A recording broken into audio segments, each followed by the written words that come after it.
Hi friends, good morning. நம்ம இன்றைக்கி வந்து பரோட்டாவும் சிக்கன் குருமாவும் செய்கிறது எப்படின்னு தான் இந்த வீடியோவில் பார்க்க போகிறோம். ஃபஸ்ட்டு வந்து பரோட்டா மாவு பிசைஞ்சு வச்சுக்கோங்க. அது வந்து உப்பு, மாவு, அப்புறமா முட்டை, தண்ணி இது ஊற்றி இந்த சப்பாத்தி மாவோட கொஞ்சம் லூஸாக பிசைஞ்சு வச்சுக்கோங்க. அப்புறம் அந்த மாவை சின்ன சின்ன பால்ஸாக எடுத்து அந்த கவுண்டர் டாப்பில் தட்டுறாங்கல்ல, அந்த மாதிரி தட்டி இந்த லேயர்ஸ் வரதுக்காக இந்த மாதிரி விரிச்சிட்டு அப்படியே சுருக்கி மடக்கி வச்சு இந்த மாதிரி மேக் பண்ணிக்கோங்க. அதுக்கப்புறமா நம்ம சிக்கன் குருமா தான் பண்ண போகிறோம். சிக்கன் குருமாவுக்கு கரம் மசாலா ஸ்பைசஸ் போட்டுக்கோங்க ஃபஸ்ட்டு. அப்புறமா சின்ன வெங்காயம், சிக்கன் பண்ணுறதுனால சின்ன வெங்காயம் நிறைய யூஸ் பண்ணிக்கோங்க. சின்ன வெங்காயம், அப்புறம் தக்காளி இதை போட்டு நல்லா வதக்கி விட்டுக்கோங்க. தக்காளி போட்ட அப்புறமா உப்பு சேர்த்துக்கோங்க. அப்புறமா கருவேப்பிலை, அப்புறம் இஞ்சி பூண்டு பேஸ்ட்டு இதெல்லாம் போட்டு நல்லா வதக்கி விட்டுருங்க. அப்புறம் மசாலா ஐட்டம்னு பார்த்திங்கன்னா மஞ்சள் பொடி, மிளகாத்தூள், அப்புறமா மல்லித்தூள், இந்த மூணையும் போட்டு நல்லா வதக்கி விட்டுருங்க. அதோட ராஸ்மல் நல்லா போகணும். அதுக்கப்புறமா நம்ம வந்து சிக்கன் பீசஸ் சேர்த்துக்கோங்க. சிக்கன் வந்து ஒரு 1/2 kg நான் வாங்கியிருந்தேன், அதை சேர்த்துருக்கேன். சேர்த்துட்டு அந்த சிக்கனும் அந்த மசாலாவும் நல்லா மிக்ஸ் ஆகிறது மாதிரி நல்லா சேர்த்து விட்டுருங்க, கலந்து விட்டுருங்க.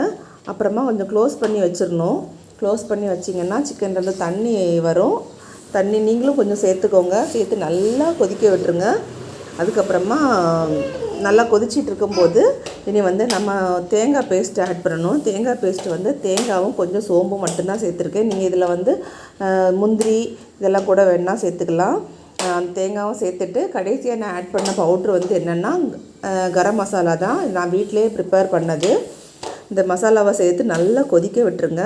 கொதித்த அப்புறமா இந்த மல்லிக்கீரை போட்டு நல்லா கிளறி விடுங்க. இதோட நம்மளோட குருமா முடிஞ்சுது.